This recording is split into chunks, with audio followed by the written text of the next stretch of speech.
We forgot.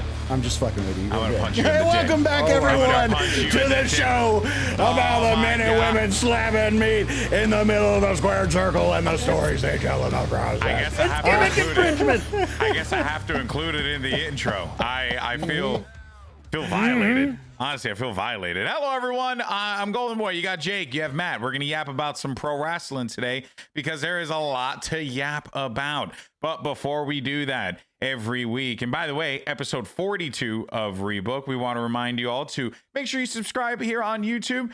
You can also check us out on Spotify, Apple Podcasts. Was just told that across all of our shit that we've made, we have hit over 1 million views across all the things that we've made, from TikTok to Instagram. It may not seem like much to a lot of people, but hey, we roll up once a week, do this thing, watch pro wrestling and chat about it on the Discord. Yeah. So not bad.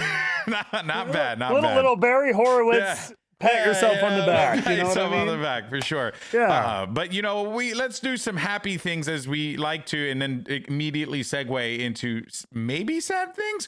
That leads us to an Alabama update with Jake. Jake, how's Alabama doing this weekend? How did things shake out for the Tide? For the Crimson We Tide? escaped. Okay. We escaped. It was a rough game.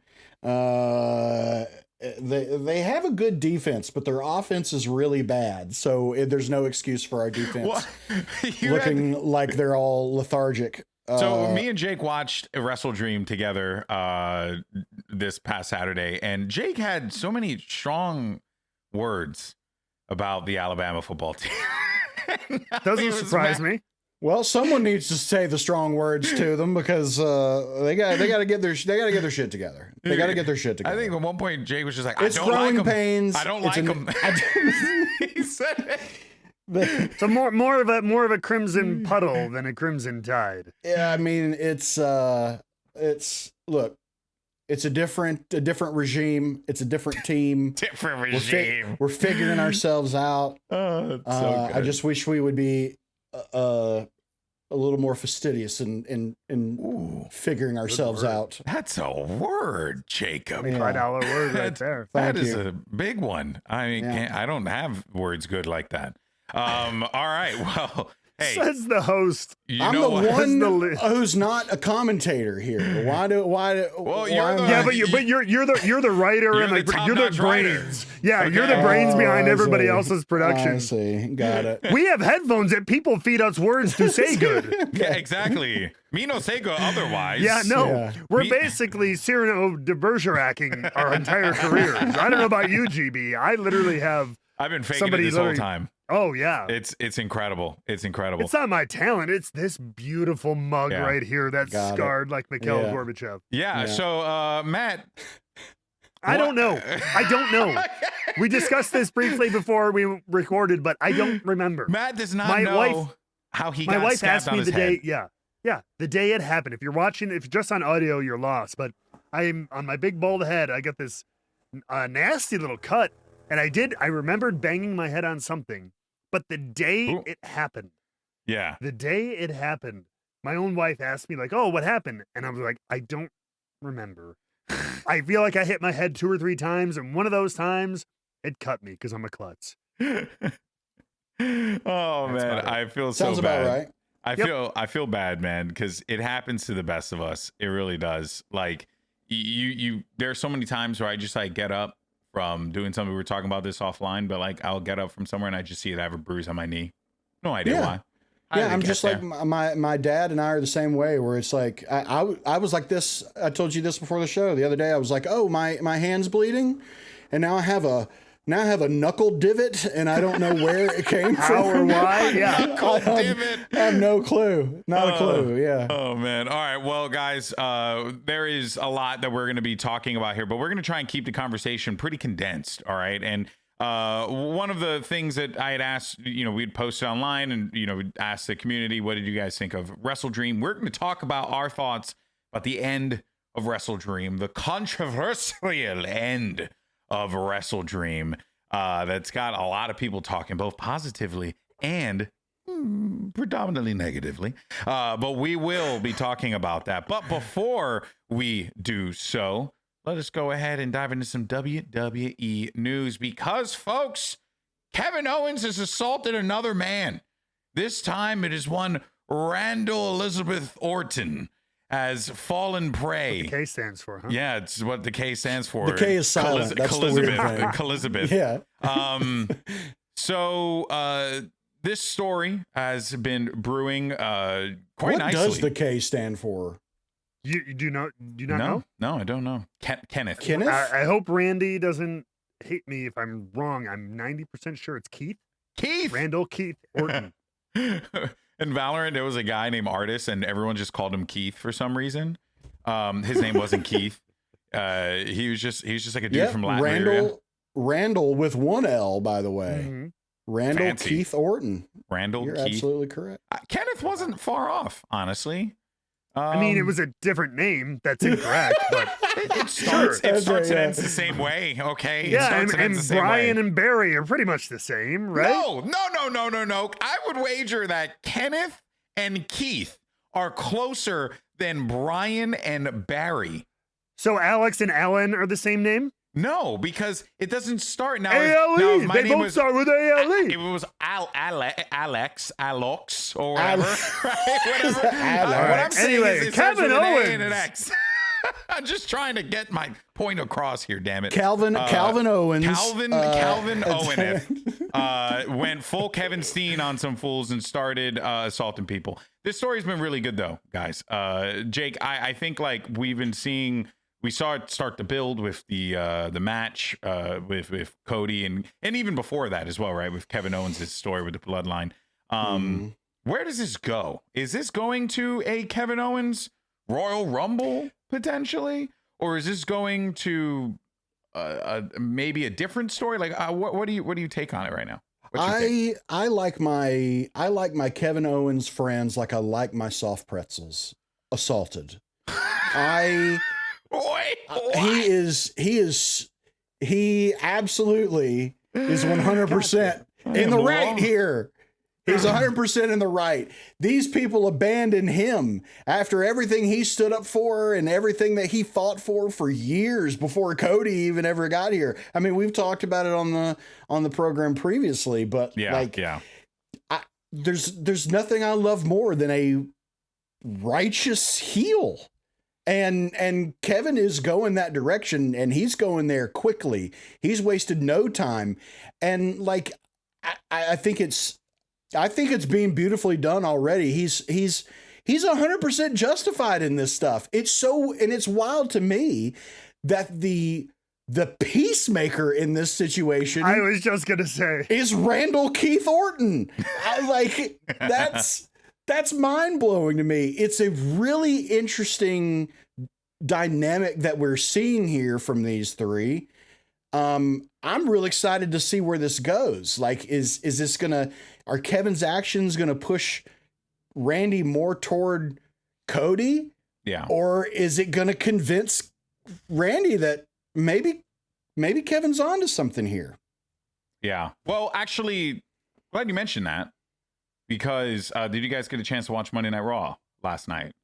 Yes. Okay. So Gunther brought it up in a promo when Cody and Gunther were in the middle of the ring. Gunther says, you're out here acting like you got friends. And Cody's like, I know I don't have friends, which is also like, ooh, that's another one, right? Because Sure. Randy was like, I always have your back. Then you're seeing this fool on TV, Like, and he's all like, you don't have friends now, dude. I'm getting my ass kicked for you, bro. And you're going out here saying, oh no, I know I have to always watch my back. That's crazy, you know?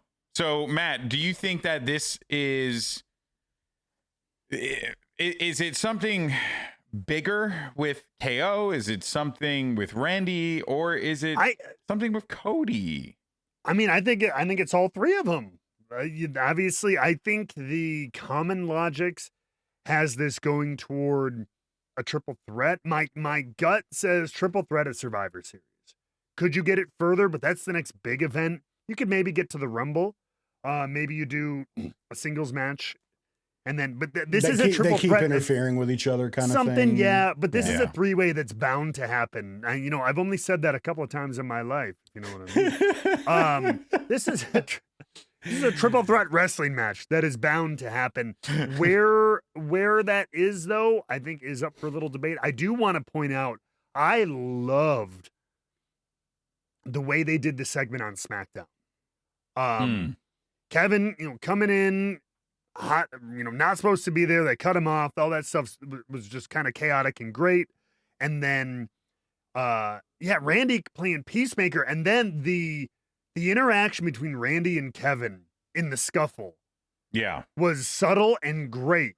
If you go back and you just look at the way that Kevin goes and he elbows Randy, and Randy, like two dudes in like college who are fighting, pops him one back, but then kind of immediately regrets it. And then Kevin, the guy who started all of this, is kind of just subtly he didn't do the wrestler thing and bow up to him and start screaming in his face. He did the little kid of like, you hit me.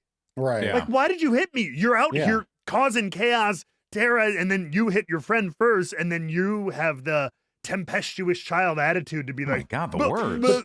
But wait, kind of thing. And I love that he just sold that. Like, I can't believe you just did that. Yeah. Even though because he just hit. It was so good. Because Kevin is like, how are we not on the same page here? Yeah. He's done the same thing to you as he's done to me.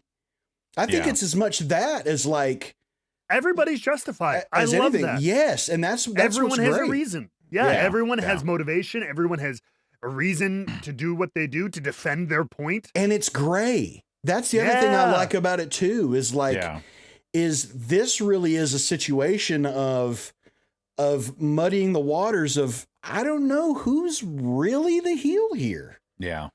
Yeah. That's what's so great about this. My only real concern out of this, and it's a bizarre one probably, is Cody. It's the Cody character, right? Because as we've seen in the past, like the Cody character doesn't bend nor break, right? It's very, he's very like steadfast in his values. He has his own moral code. Yeah. Exactly. And, but to that regard though, it's like I would like to see Cody continue to do things like this, like things that piss people off, but like in his mind, he's like, I'm just trying to survive. You know what I mean? Like he's just trying to hold on to his title. Mm-hmm. Right. And what makes it really exciting too, is that you're going to end up seeing these three guys fighting for a championship, all believing that they are the guy that needs to keep it out of the hands of The Rock and Roman Reigns. And I think that's really where this is going to go. So I think, to Matt, your point, I think we are on track for a Royal Rumble collision course. I do think though that it's more likely that Randy will get his shot first in a singles match. I think so. I think that makes sense because Kevin just had one. And I think to kind of layer this story out, I think. And you have Survivor Series, I think, in the middle, right? So you can kind of do that there if you want. I think that's a very, very logical way too. Yeah, I think so. Yeah. And I think, but there's Kevin involvement that exactly muddies the waters even further. Yeah. And starts setting us up towards winter and January. And then on the sidelines, because WWE's been really good at this lately, you have a parallel story that's developing of Roman's rise to the top. And then you have these three guys here who are doing everything in their power to like keep the belt away from Roman. Roman's going through his like, good guy renaissance, if you will. And then looming above it all is the final boss, right? Mr. Counts really weirdly, if this is the building blocks for what we could be leading into for WrestleMania, I actually really, really like where we're going. Moving to some casual light assault to Saudi Arabia. That was a segue. We got Crown Jewel. So yeah. So basically, I'm interested. I'm interested in this whole double champion fighting each other for a bigger title, right? Like I think Wade Barrett even used the term 1A and 1B on broadcast yesterday, which, Jake, we were talking about that not that long ago, I'm pretty sure. Like, who is 1A, who is 1B, right? Do you think that this is the right way to do it? And also, they were weird with their wording because they were like, we will definitively know who is the number one champion in WWE. Is this like a good thing for them to do? It's really hard to say. It's such a weird thing to be doing because like there's a lot. I have a lot of logistical questions about it for starters. I mean, like one, is it defended? Yeah. Is it? Yeah. What if you lose your title? Yeah. Are you still the Crown Jewel champion? The way I understand it, this is a little presumptuous, and to kind of give my own answer to the question, I think this could be good. It's a double-edged sword at the very least, because you're always going to have one of your top champions be in a position to lose. And you have if it's in an effort to equalize the titles in a way, because we have had that argument of, well, it's the WWE champion and then the heavyweight champion, right? That's kind of how the order is. So if the idea is, well, let's use this to boost the prestige of the other temporarily, and they kind of trade that back and forth every couple years or something like that, then I guess that kind of works. But again, it's just the logistics of like, how long do they keep it? Or is it like a King of the Ring type thing? So my understanding would be, well, that's my biggest question is like, is this gonna, because remember, the greatest Royal Rumble winner, Braun Strowman, won a title that was never seen again. Right. So my theory would be, like, I've seen other people do this before, where it's like, this would be every year, hopefully, where and the person wins it, and then we don't see it on WWE TV again. It's not like something they would carry with them in their bag. Yeah. They might wear it for the next Raw or SmackDown or two just to kind of put it over, but then I think it fades away again until next year, and then, oh, now this person's your Crown Jewel champion. Yeah. I just hope if we're going to do this, let's do it and not just do it once. Because then I think you do fall into that path that Jake's talking about of like, oh, we did this once and the Raw guy won. And so now for the next 5 years, because we don't do this bling bling title again, that the only record book we have is that, oh, the heavyweight champion beat the WWE champion that one time. Yeah, and is it like the Speed Championship where it's only seen in Saudi Arabia? I think so. I think it's one event, and it's only defended one time a year. And to be fair, like it's a trophy for that event. It's not a championship being defended. It's a trophy for that event. And then next year there's a new trophy on the line. So it's not like you would hold it for a year and then you would defend it. Because if you lost your world title, you're not competing again next year. Yeah, I do like, though, the idea of there being this annual kind of contest between the best in the company.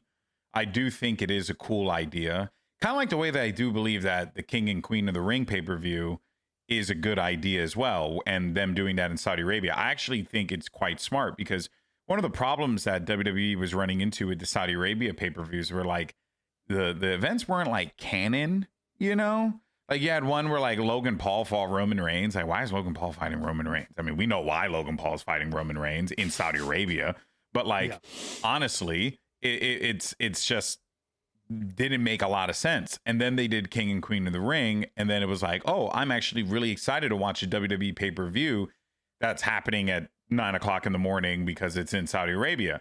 But it was still enjoyable to watch. And then, they come up with this Crown Jewel idea, which again, I do think is a solid concept. If you do it, to your point, in an annual way. But if you want and done this thing, then I mean, what's the point? One thing it helps with too is if it's always right around this time, it gives you a little bit of that cross-brand action out of the way ahead of Survivor Series, because it is a cool concept on some shows, but I don't know about you. I'm actually more of a fan of just kind of like old school Survivor Series that wasn't Raw versus SmackDown. Yeah. But it was just, you would have two groups of people that hated each other. Two factions that are on SmackDown would have a Survivor Series match. Yeah. And then, two factions on Raw could have a Survivor Series match. And then you still have like, it's not all about the point score between Raw and SmackDown. And, let's throw in NXT here. It's all about, I still like personal feuds being settled at Survivor Series. Yeah, it was like cool when they did it. You know what I mean? It was cool when they did it the first time. But then, like, after that, I was like, okay, I'm kind of done with this. Then when they brought everybody NXT in the red and blue shirts. Yeah. Then when they brought NXT in, I was like, okay, I'm cool with this because NXT, like, they're acknowledging NXT as, like, the third brand. This is good. This is great. As a longtime NXT viewer, I was really excited about it. But then, like, okay, I'm kind of over it. Yeah. Like, I totally agree with that. Which is why, I mean, look, we saw the building blocks already starting to come to fruition here on Monday Night Raw. Jimmy Uso crossed the barrier, made his way to Monday Night Raw, has been trying to talk to Jay. Jay's like, nah, fam, I ain't fucking with you right now. So, like, there's a lot going on over there. So, like, we're already starting to see the War Games Survivor Series thing. And that's another thing, too. Does it always need to be War Games? Like, I don't know if it needs to be War Games, although in this instance, War Games wouldn't hurt it, Sure, no, it's warranted. Yeah, it's warranted. So it does work for this. But, yeah, I feel like this is a good way to do it. And it also doesn't force this weird brand loyalty thing. Because, like, people just want to win and be the best. They don't care about Monday Night Raw and SmackDown. They just want to be the best on Raw.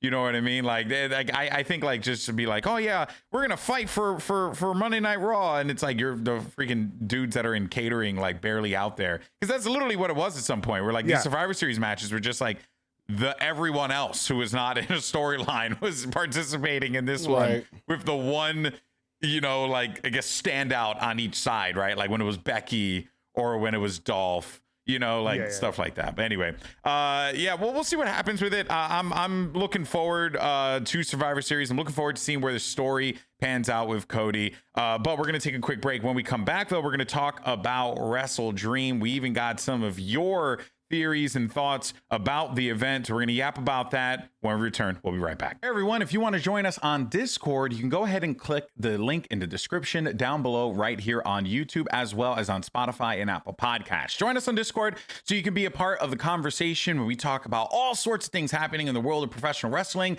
on top of the fact that we're just a couple nerds. We just like talking about wrestling, talk storylines, talking all the fun stuff. Check us out on Discord. You can click the link down below. We'd love to have you join us. It's a good time, and we'll see you there. All right, everyone, welcome back to Rebooked. Okay, so we just talked about what was going on over in WWE, but now let's talk about the topic that had the wrestling world abuzz this weekend, AEW WrestleDream. And, look, let's just get it out of the way right now and start with the review, the rating. What would you rate out of 5? What would you rate WrestleDream? Matt, you want to go first? Out of 5, I hate ratings. I hate numbered scales. For so what would be a better? Would it be a thumbs No, up? Or, I know. How about thumbs up or a thumbs down? How about that? Oh, but that's even less nuanced. Like, Whoa. I can't, you know what I mean? I know, you can't work with me. Do you want a 20-point scale system then, Matt? Do you want to do that? It's a 16.43 out of 20. Repeating, of course. No, but out of, I would say, I don't think it was as terrible as a lot of people, but which I think was a lot. The action, so much of the action was so good, but I think the ending did sour a lot of people. I'm somewhere in the middle. Like, I don't hate it. I don't know if it was the best. So as an overall show, I would give it, that would be like a 6.5 out of 7 out of 10 kind of thing. Okay. Like, it's not, I don't think it was terrible, but like, wasn't over the moon about anything. Yeah. I definitely felt like it was one of AEW's weaker pay-per-views for some reason. And there was a point in time, Jake, I think you and I commented on it, where it did feel like we were watching a very long, extended episode it just felt like of Dynamite. a Dynamite. There were 2 or 3 matches too many. That much is for certain. Sure. But I also think presentationally as well, right? Like, I don't think WrestleDream's branding and identity was like unique enough to differentiate it from like a random episode of AEW television. It almost never is. It's just they have new graphics and it's the same stage. It's the same. Well, what's funny though is WWE is the same thing though. Actually, it's just that you don't really notice it because they cover it so well with an abundance of LEDs, and their setting is they don't use a lot of physical aspects to their set, which allows them to be a little bit more dynamic with it, right? When you add like, you know, the tunnels and stuff like that, that's where things start to look a little samey because then everything just starts to look like something draped over the tunnels. So that's where that's kind of how I felt about it. If I had to give it a rating out of 10, since now we're doing a 10 rating, if I had to give it a rating out of 10, I just decided I'd probably would say a 7.5. And the reason why is because there were great matches on the card, right? Like, and I also want to be clear here because, you know, Jake, and you know this, being a video game reviewer for a while, a 7's not bad. Okay, 7's not a bad rating. Thank you. You know, can we get out of this idea of being like, ooh, I'm giving 7. I'm giving Thanks, it a 7. IGN. Oh yeah, dude. I mean, just don't even get me started on anyone bitching about ratings. Jake worked at X-Play. People think some dumb shit all the time. But I reason why is because AEW's had some strong pay-per-views this year. Like strong shows. Top to bottom strong. So this one was good. It just, I think if you had trimmed the 2 out of 3 falls matchup, which, hey, listen, as a Latino Tony Khan, I appreciate it, but it was okay. I saw this match on Collision like 8 times already. You know, so like I didn't need to, and I like both guys. I do like Hologram and Beast Mortos, but I just didn't need it again. All right, so Jake, what about for you? Rating for you? What would you give it? A 6. I knew it. I knew you were going to come in with the lower one. I'd give it a 6. You were so distraught after the show was done. Let's dive into that mental anguish, Jake. Okay, it's a safe space here, Jake. It's a safe space. No, tell us. All right. Before we jump into the main event, Jake, why did you give it a 6? Is it because of what we were noting, or was there something else you had noticed? No, I mean, it's pretty much all the stuff that we discussed. I mean, to me, it was at least 30 minutes too long. Yeah. Like it, because there were a couple times where I was just like, Jesus, we have another one? Is this the main event yet? Yeah. How many more until the main event? You could have cut the 2 out of 3 falls, and honestly, you could have cut the Ring of Honor. Yes, you could have cut that match. It was a good match. It was a good match, but you didn't need exactly it. What I thought. But yeah, no, we didn't need those. And the end.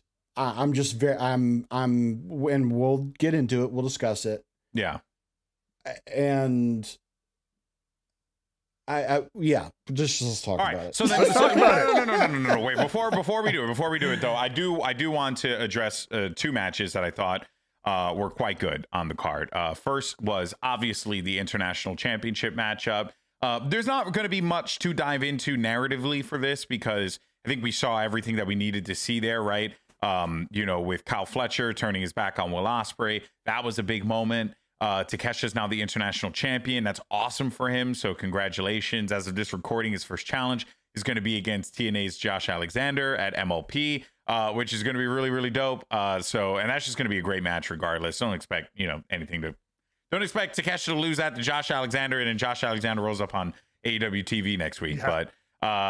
But that being said, though, that match aside, fun, entertaining, but then you had a great, I think, story match that was built up quite nicely that I'm really curious to see where it goes with Jay White and Hangman, because Jay White defeating Hangman, which did not see that coming, but the way he did it, I mean, the buckshot that he like rolled right into the Blade Runner, absolutely gorgeous. But yeah, does it feel like we're getting?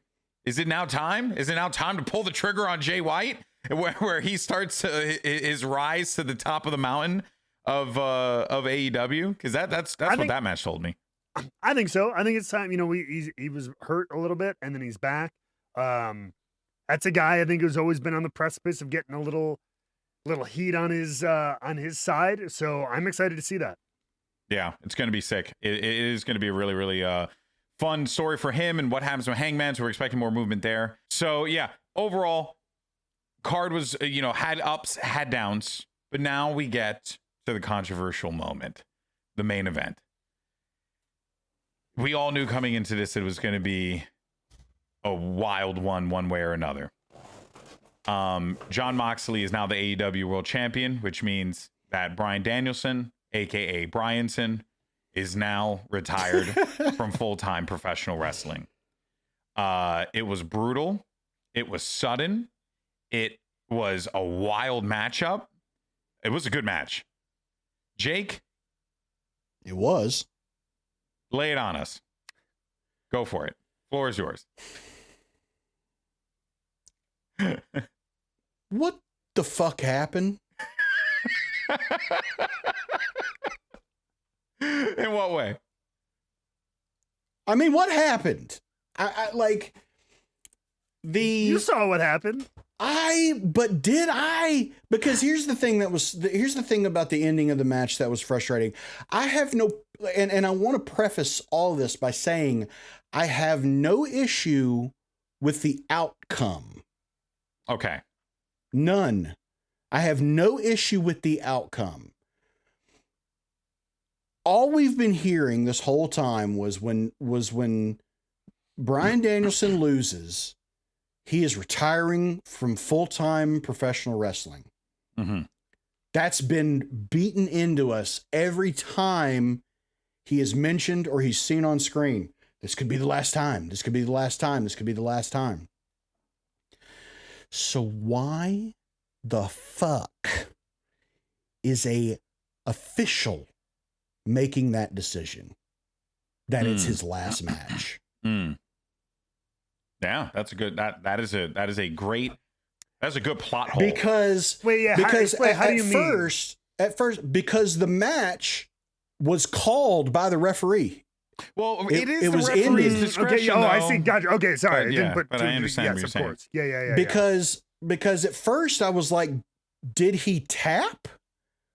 Which really would have pissed me off. Yeah, that was the initial. That was the anger. initial We thought thought was he that tapped. he had tapped, and I was Yeah. really pissed off about that. But then when I found out that it was called at the ref's discretion, who the fuck are you? I have With an answer all for due that. respect, who the fuck are you to make that decision for Bryan Danielson? Well, I mean, he is the referee. I don't give a shit. I don't give a shit if he is the referee. Yeah. Look, yeah, it's like when you get into I'll put this in football terms because it's what I do. Towards the end of the game, a lot of times you'll see these plays where it's like, man, why wasn't that defensive pass interference? Why wasn't that offensive holding? Why wasn't that this? And because when you're getting down to the wire, the refs want to let the players play the game. If it's egregious, yes, we'll stop it. We'll call that penalty. But we're going to let them play the game, and we're going to let them decide it. It should not be up to the official to decide when Danielson's career is over. It should not be up to him. All right, Matt. That to me is like, if here's another term. Batman and Bane are fighting, and then here comes Jim Gordon deciding, you know what, guys? He's Bruce Wayne, and he just needs to stop. He's gonna get his ass kicked. He's gonna get hurt. Fuck that. He's gonna get hurt. So, Bad example. So let's call it off. Nope. Bane wins this one. Nope. Invalid simile. All right, invalid. go for it. Yeah. So I will defend this. I didn't love it either, but I can defend it over a lot of that, I will say. So who the fuck are in the world of wrestling? These are our referees. These are our trained officials to monitor the situation, the safety, and the health of the athletes within the confines of the wrestling ring. Just like, and you can't, I get the analogy, but you can't, I think the analogy would not be wrestling referee to a football referee where everyone's making plays and the ball is in or out of bounds. Yeah. This is a combat sport where people are pummeling it. It's more like MMA Sure. or boxing. In Sure. MMA, if the guy goes limp, the referee goes, the match is fucking over. I don't care if he taps or not. Yeah. This guy is a piece of limp meat. Sure. That is what went down at that is the image If I can that give went down. the one criticism I have of that though is that I didn't get that vibe in that moment in But, time. but that's where, also that, because everybody talks about the stunned silence of the crowd. I think the crowd was trying to figure out what the hell was going on. Then that is a failing of the playing it out. Like, we are showing that if they didn't, because I forget the exact. Did they do an arm up like limp or anything, or did it just go like? Well, no, nope, they did that. They did that at another moment, and he got out of it. Yes, I remember that. He held his arm back up, but it was like he just looked at him. He was like, "No, call it. Oh no, what have I done? Yeah. How did I do this?" I think Bryce overdid it. To me, moment. it's not a. It's like if it were a thing of if it were stopped for a legitimate shoot injury, I get it. But for a storyline thing, if it's a storyline thing, why you're not milking it in a different way? Where was this concern in other matches?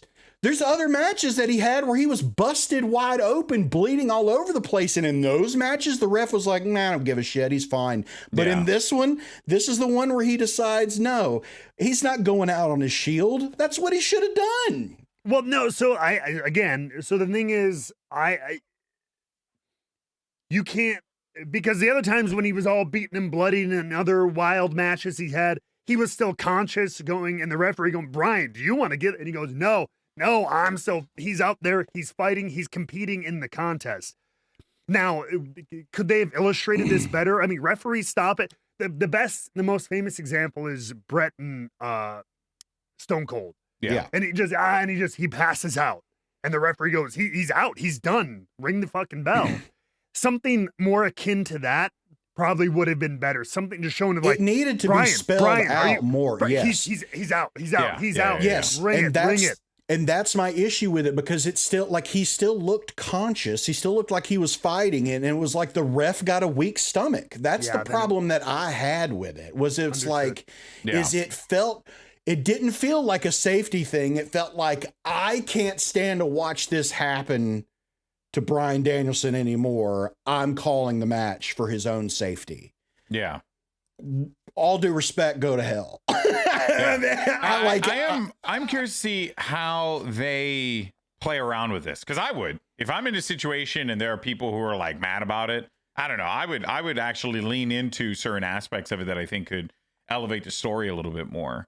And I also do think that the situation to your original point, which you were clear with before, Jake, which was, this was good. Like, I liked the result a lot. Like, I like where we're going a lot. Yeah. And I do too. And I have I don't know if it's somewhere in between, like where I think it could go / fantasy booking.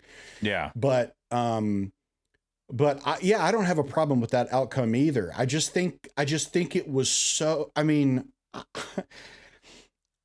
I don't know. It just ended on a sour note, but not like in a positive way. Because I know that they were going for that, like, oh man, what just happened? But instead it was, wait, what just happened? Yeah, that's how it felt. I was, and that's thinking why it that felt they so were flat to me. I was thinking that they were going for, which I like, the idea, like Stone Cold Steve, Bryan fought until his last breath, kind of thing, right? Yeah. He didn't get pinned. He kept going until his body physically could not go. We already know how beat up he is. We already know he needs surgery. We already know he's winding down. All that stuff has been told in the lead up. So the idea of him fighting with until his body said no and just gave out on him. Yeah. And we saw his body give out. That would be, I think it needed to be illustrated a lot better. Yes. And I'm fine with that. And I would have been 100% cool with that. It just was, I feel like it was executed so poorly. Yeah, but that's the issue I had. I am gonna if say this were a much, movie, we'd be doing another take for sure. Not wrong. I do say this much: when the final shot, the last thing that we saw as we went off air for WrestleDream, and I think that this is an important thing to note for to kind of what you were talking about, Jay, because like I get it, but I remember when Roman Reigns won at WrestleMania 2 years ago, like when I was in LA, I was so stoked. Me and my buddy Dan, we got together. We were going to go watch WrestleMania. I just came off of work. I got there. It was a great time. We were like ready to watch Cody Rhodes, like do it, because in our minds we're like, there's just no way. There's no way we were going to stick with Roman again. There's just no way, right? So I'm there. I'm freaking yelling. I'm cheering on. I'm doing I'm doing my shit for Cody, losing my goddamn mind, and he loses, and the air just got sucked out of that room. People were pissed. People were like, "That was the dumbest thing. WWE just continues to fail. It's blah blah blah." I mean, dude, people in that venue, people were fucking infuriated. But you know what? You got an emotion. And that is the thing that matters, is you want to elicit some kind of an emotion. And I think that there was an emotion. Confusion. No, I actually don't think confusion was the only. I think confusion, actually, no, I stand corrected. Confusion is a good emotion to elicit. It is, because it leads to intrigue, right? And look, I get it. The execution of it, yeah, for sure. But you can still build off of it.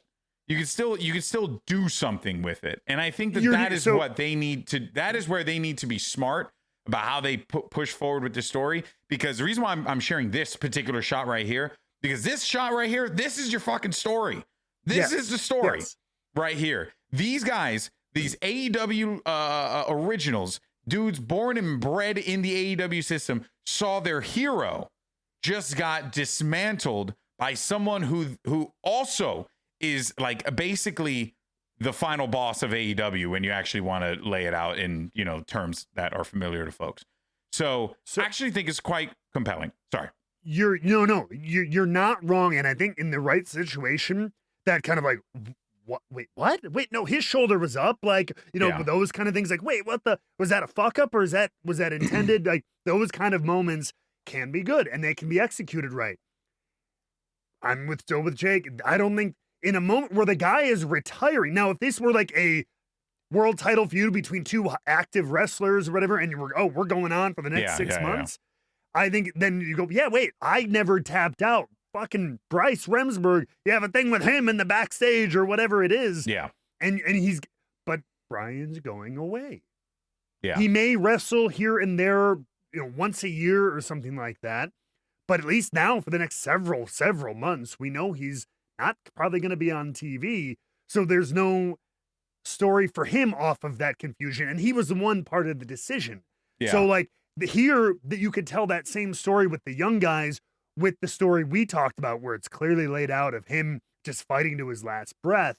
And then they just see they've been forced to witness the brutality of this new faction without that confusion. Again, if this were Swerve, you could have confusion and be like, oh, what's Swerve going to do now to, he didn't lose. Because Bryan's not. What the hell? Well, I also think, though, I mean, again, I have no idea what's going to happen. We're operating under the assumption that like we're not going to see Bryan for a long time. I would imagine that like something comes from this on Wednesday from Bryan. He could appear, obviously he could still appear on camera. Yeah, I mean, because he's still going to be backstage. I mean, from what I've gathered, he's still very much an active figure behind the scenes in AEW. But we also do know he's desperately going to need to go get real life neck surgery and not be traveling and not be on TV for this is true. This is true. Afterwards. But to that point though, right, and all that, I do totally get it. But I mean, they're gonna have to just look forward no matter what. And now is where we look forward. And now is where we see what happens with, this shot at the end, this very intentional shot. And then on another note that I do want to say too about Bryan, I mean, I don't know if this was accurate. I don't know if it's 100% right, but I'm pretty sure his like last match in WWE, he went out in pretty much a similar capacity. Like, I mean, this is the other thing too, where I think people had set expectations. This is kind of an outside thing, not a story thing, but they had set expectations with Sting's retirement and how that was handled, because that was handled like really, really well. And I think everyone was like super excited about it. But like, I mean, you know, does Bryan Danielson seem like the kind of guy who's going to go out in that regard? You know what I mean? No, Like he's gonna find a way to go out in you know, whatever way pushes anyone forward, you know, because that's how he thinks, you know, like he said it himself in interviews, you know, like it's just how he approaches things. So I don't know. And to be fair, one thing we have learned with, and again, I'm not defending the way it was done, but looking to the future, to your point, GB, time and some proper pivoting and stuff like that can forgive a lot of wounds. Like I agree, remember that Mania example is a great one where it's like, what the hell? Yeah. Like you're leaving us like, and then a year later it was like, oh, this led to some really, so this weird moment. Yeah. Maybe we look back in 6 months as Darby is winning the title in some really great long-term story or something, that it was awesome. I don't know, like, Yeah. or the way you, at least the way you tell that story in retrospect with editing and video packages could illustrate that better than it happened on the night. Now, and I guess the, you know, last thing on this is who is going to be the main beneficiary of this? Is this going to be like kind of a hunt now between the four kind of like new young lions of AEW, right? Because really, I mean, I think that this all ends with Orange Cassidy. I think he's the one who actually, because he still has that beef with Jon Moxley from the International Championship. Like they fought for it. Moxley destroyed him and took the International Championship from Orange Cassidy for a lot of the same reasons that he wanted to take the championship away from Bryan, which was, you know, you're not good enough to hold this. This needs to be held by someone who actually can, you know, defend and bring value to this company. So who do we think benefits from this? I think Orange Cassidy. Jake, who do you think it's Hook? Do you think it's Danny Garcia or Orange Cassidy or Darby? Pondering. He's thinking. For our audio listeners. It seems like Darby. Yeah. Honestly, is what they're setting up. I like it being Cassidy more so. I do too. For the reasons that you said. I just like. I think. Remember when we were trying to question who's Moxley talking about when he says this isn't your AEW anymore? Yeah. Remember he said that to Shivani and everyone's been like, then whose is it? Whose is it? Whose is it? I'm starting to think that, and this falls into my where could this be going / fantasy booking, I suppose. He's saying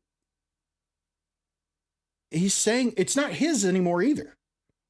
Yeah. What he's saying is you, the old guard, the old guys, it's not yours anymore either. You know, he said that to Shivani specifically. This is not your AEW anymore. I think Moxley doesn't like, I think probably both, maybe a little in real life, but in storyline doesn't like the direction of AEW and thinks that what he needs to do is he needs to flip everything on its head. Yeah. And he needs to do that by getting fresh blood back into this. Somebody needs to step the fuck up and put this company on their backs like I have, like Bryan has. Someone needs to step up and do that. And he took the belt from Bryan because he knows that Bryan can't physically continue to carry the company on his back. But the thing is it's not about the title. Do you know why? Because they stuffed it in a duffel bag. Yeah, what was that about? Because this is that moment in Dark Knight where Joker sets that stack of money on fire and says, it's not about the money. It's about sending a message. That's what he's doing. It's not about the title. It's about sending a message that someone needs to step up. Beatings will continue until morale improves. That's what he's saying. Oof. That's what he's doing. He's wanting someone to step up and be the man. That's what it feels like this is. I get that feeling. Yeah. That's why he's mentally and emotionally torturing Wheeler Yuta, Because he knows it's not Claudio either. But then what about that, right? Because now I'm like kind of thinking Wheeler just gave in because he realized that you can't stop the inevitable. Maybe that's what it was. Damn. Yeah, son. it's still a moment of weakness. I think Moxley wanted. I don't think Moxley wanted him to bag him. I think Moxley wanted him to fight him. That's kind of what I'm thinking. Yeah. Damn. This is going to be interesting.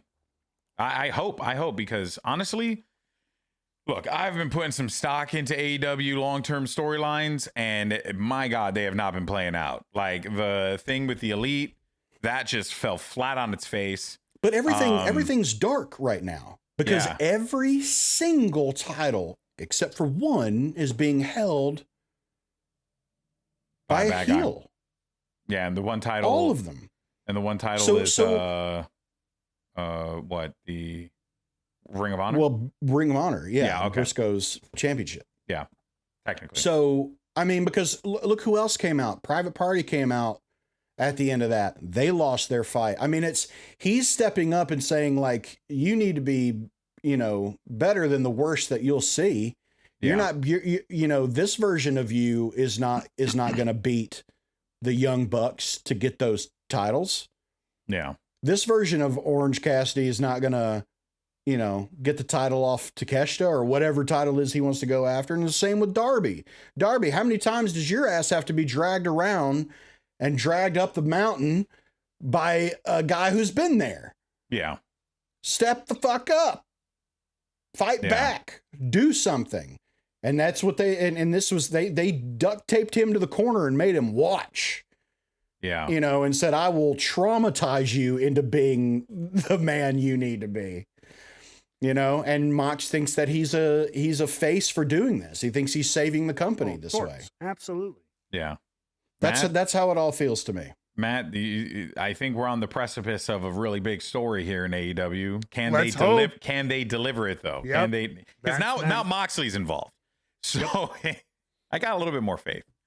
I'm really hoping. Yeah, I'm with you because a lot of things have kind of shot out of a cannon and then hit the ground, and I'm waiting for this one to hit the wall and explode. Yeah, it's gonna be awesome. All right, well, we'll see how this plays out. Of course, now as far as Royal Rumble goes, because we're doing this each and every week. Who we think's winning the Royal Rumble? We'll go ahead and shift our focus here. I don't remember who we picked last week. I don't have the graphic. But I think we'll make one. We'll make one. We'll be consistent with it. But let's just go ahead and say who we think's winning the Rumble this week, and then we'll make sure we tally it up, and then we'll have a graphic updated each and every week so you guys can keep along with us. I'll go first. I still think it's CM Punk because it just makes sense. And as far as women goes, I think I said, oh man, I think I'm changing it this week. And I think I'm going to go with Naomi. I think Naomi is going to win the Rumble. I feel like you said Naomi last week, but I can't remember. Maybe I did, but I still... This is why we need the graphic. I'll make it. Don't worry, but I still feel like it's Naomi. All right. Who wants to go next? Kevin Owens. Okay. Kevin Owens. And Raquel Rodriguez. Whoa, Raquel Rodriguez. All right. I like that one. All right, Matt? I'm going to go with... I think same thing. I think I might have said this one of the weeks. I know I said Chelsea Green the first week. Yeah. I think I might have said this last week, but I'm not. Right now, I'm going to pencil in a returning Charlotte Flair. Oh, returning Charlotte Flair. Yeah, I had a returning Alexa Bliss last week. You did. That. And then you changed. So you changed from a returning Alexa Bliss to now Raquel Rodriguez. Yeah. That's a big one. Did you see something this week that told you it might be Raquel? Or I don't know. I just think that they're probably going to try to push her more into the main picture. They're really, kind of my guess, doing this whole Shawn Michaels, Big Daddy Cool Diesel thing with the two of them right now. That's kind of where I feel like it's headed a little bit. It's going to be interesting. All right. Well, you already know though. Wait, I didn't do the dudes. Oh, I said you did do the dudes. Oh, I'm sorry. I mean, only when I want. Go ahead, do the dudes. Do the dudes. So Fair. no, all right, whatever. I didn't have anybody in particular, and I'm feeling chaotic too, so I'm gonna say Adam Pearce. Anyway, Adam. Okay, I'm with let's that. move on to the Dude, 24/7. what a brilliant twist it would be why he's letting everyone kill each other on his show to And get then he everyone just- weak They're so all out that of he can commission. enter the Rumble So and good. win it. I'm with it. I'm with it. All right, well, Yes. Adam Pearce. We'll lock that in next week's scan. Make sure you get in there. But now it's time for our Rebooked 24/7 Champion of the Week.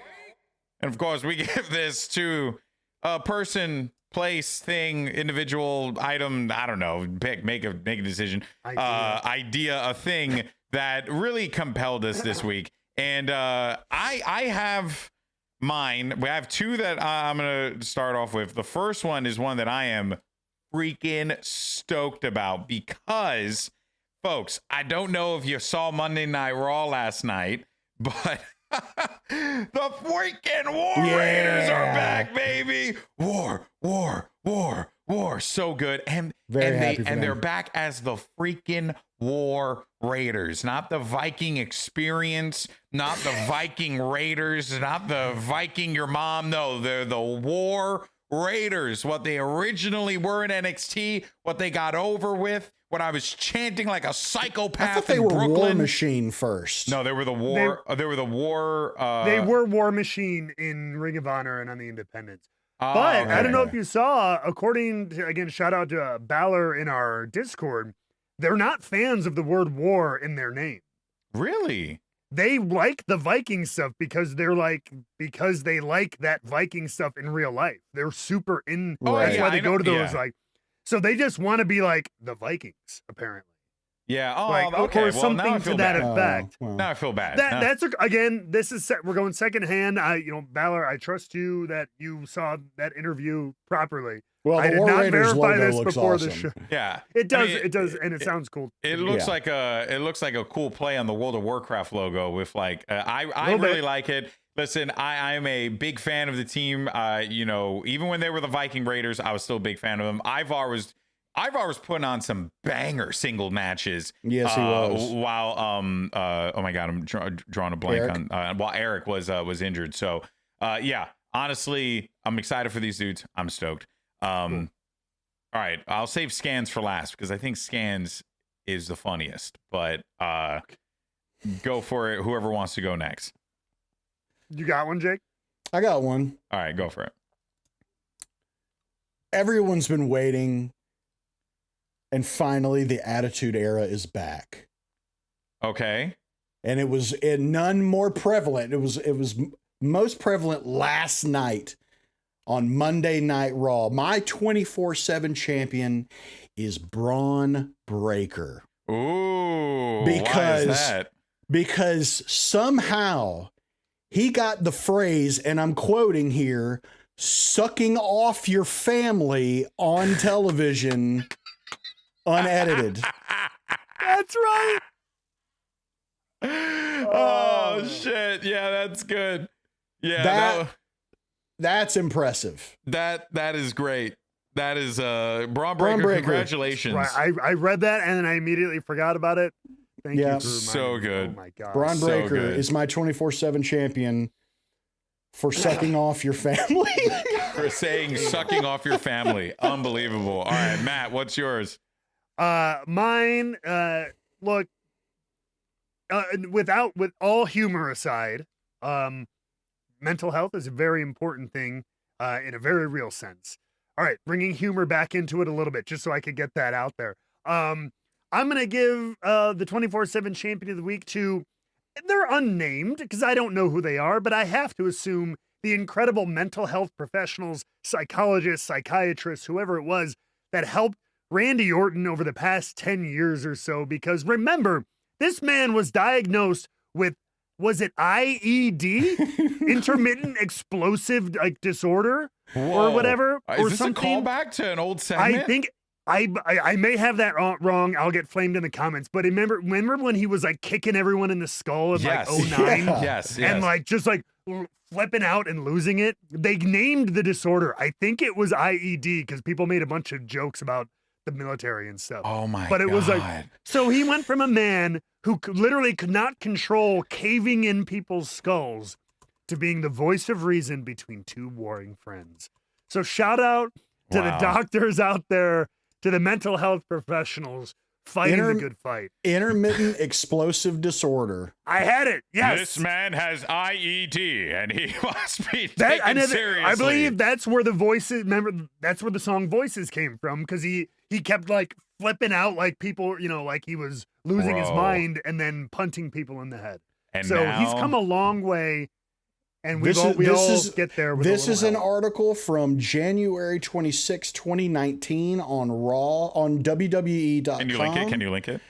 I sure can. Please do. I would like to put it on screen for our I'm audience. gonna ship it over to you post haste. Post haste. This is crazy, man. I did not. Go. There you go, right there. Okay, go for it. Go for it. Yeah, I mean, right there, the article. The article says Monday night on Raw, Randy Orton admitted that he suffers from intermittent. 2009. Oh, I thought that's what I said. My bad. Randy Orton and IED. The facts. Randy Orton admitted that he suffers from intermittent explosive disorder. All right.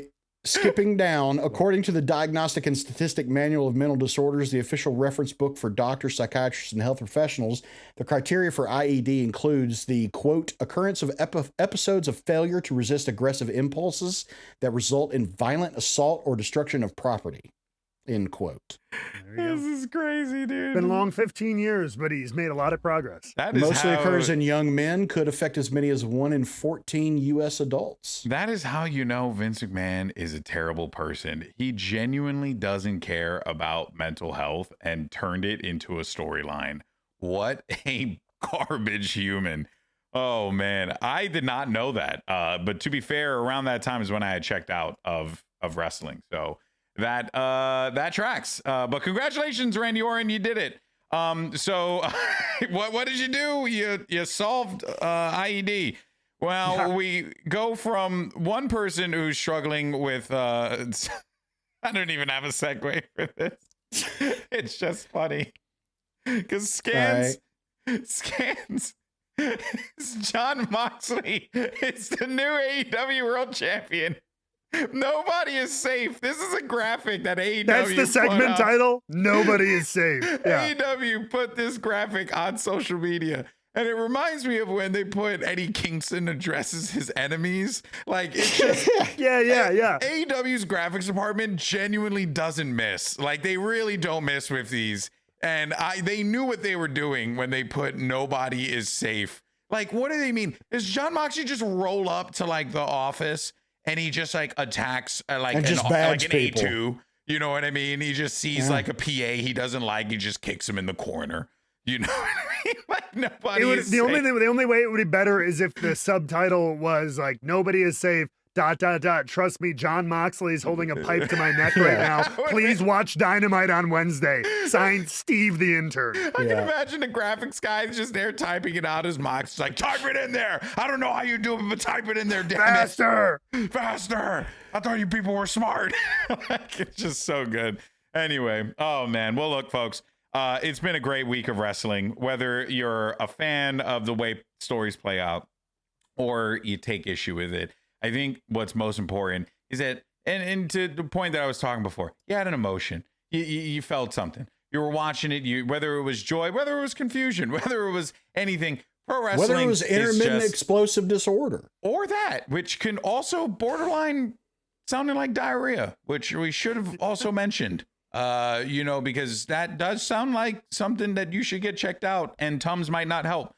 But yeah, pro wrestling's great, and continue to enjoy and experience it however you see fit. We like to focus on the storylines here, and we like to really hone in on the reasonings and the whys and all that stuff. So if you enjoy these nerdy conversations, make sure you subscribe to the channel. You can also follow us on Spotify. You can also check us out on Apple Podcasts, and you can follow us across all social media with Rebooked Pod. That's it. You can see it right down there. It's Rebooked Pod. Really, really simple. And sometimes we'll post some questions on there from our community. What did they think about some of the storylines and things that have happened? We had some great ones that came in here. I just want to share them real fast.